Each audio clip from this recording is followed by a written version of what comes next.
Hello, everybody. It's Robin Da Vinci, the money lady, and I am going to attack Social Security myths and the lies that are being told about it being insolvent. Now, I'm going to go back to when Social Security was put in place, and it was put in place by President Roosevelt after World War I and kind of before World War II, but in that whole area where people were left without any income and the economy was devastated by the wars and people had no money. So I think the first payout of Social Security was something like $42 a month. And that was back maybe in the late 40s, early 50s. And I watched a short documentary on it. It's quite interesting. And I think it was never meant to go on this long, probably, nor was it ever meant to be lived on. It was meant to be a supplement to your regular income when you're retired. And that was making the assumption that people got retirement. And indeed, in the old days, you could work for a company for 30 years, 35 years, even 40 years, retire with a gold watch, some stock options, and a pension. And if you worked for the railroad, you got a pension. If you were in the military, you got what was called a retirement. And things seemed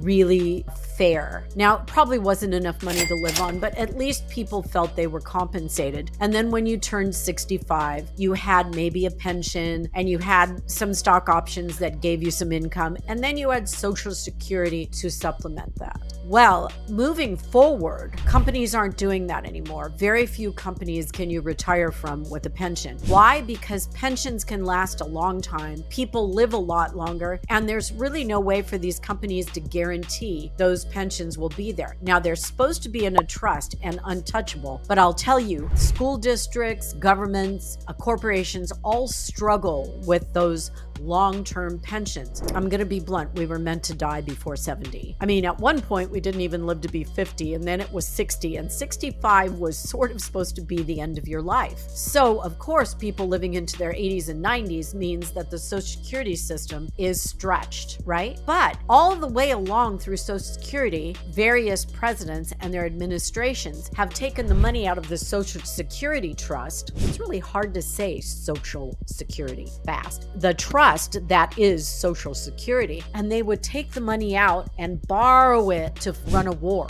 And then guess what? They wouldn't put it back. And so they'd say, oh, Social Security is going to be insolvent. And you'd go, wait a minute, we're all paying into it. And I know we're living longer, but what's going on? So in the 90s, that administration put it back in and balanced the budget because he paid off the debt on the balance sheet. Now, I've done videos on balance sheets, but what happens is a trust that we're all paying into sits on a balance sheet as an asset. When you take it off and move it over to income and spend it, that means you've got a loan on your balance sheet. Well, if you borrow $3 trillion from Social Security, you're gonna not balance the budget. It's more complicated than that, but it's simply you moved it from this bucket that made it an asset, moved it over here, called it income, and then took it out so that it's a loan. So then what happens is you have to move it back. And I don't think since the 2000s anybody's moved the money back in. So they constantly say Social Security is insolvent and we shouldn't pay,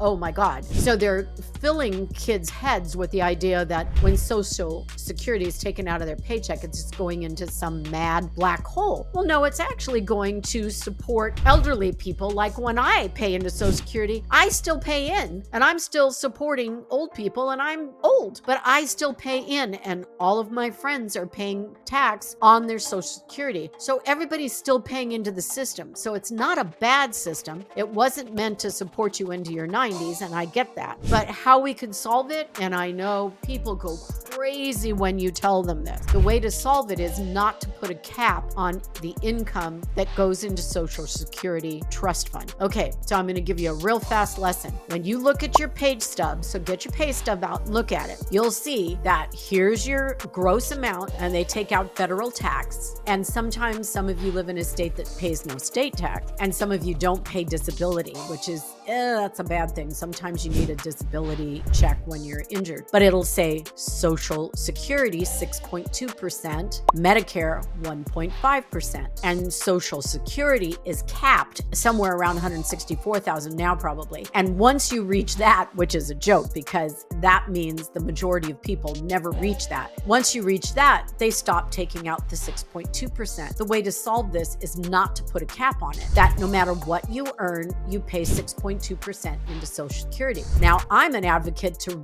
lower that to 4.2%, but never put a cap. Medicare, I don't care if you make $6 million, you pay 1.45% into Medicare for all of your salary. So, of course, very rich people have tried to get around taking salary so they don't have to pay that, but in the end, it's 1.45% of your gross to Medicare, 6.2% of your gross to Social Security until you reach the cap. So I advocate lower the percentage, but don't have a cap. And that way it would be solvent as well. So let's pay back the loan and get the balance sheet balanced. So I know you people, probably all of us, go into tilt when we hear that we have a deficit. Yeah, we have a deficit because we keep borrowing and, other countries aren't paying us our interest and things like that. A lot of things that go into that. And if you want to take a class on profit and loss and balance sheet for your personal life, I'm happy to do it. But that's how Social Security works. So I advocate for a lower percentage, but no cap. I'm telling you that we've borrowed from that fund because it gets funded all the time. And so you understand, I'm going to make this my final statement, is that 6.2% and that 1.45% is matched by your employer. And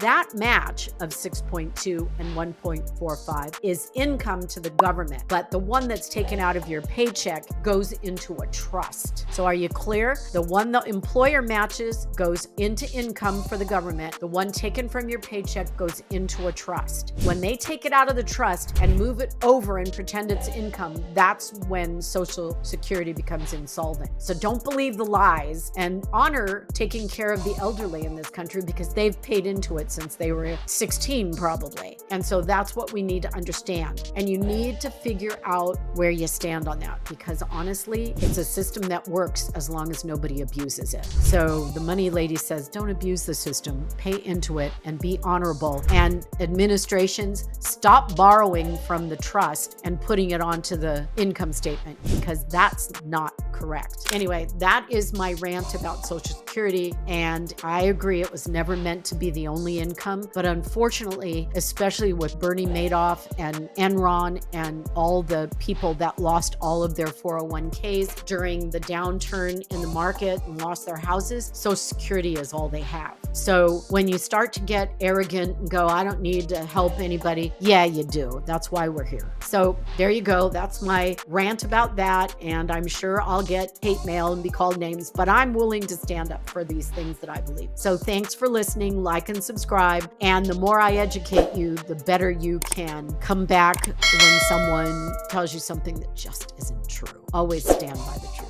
Thank you. Take care. See you soon.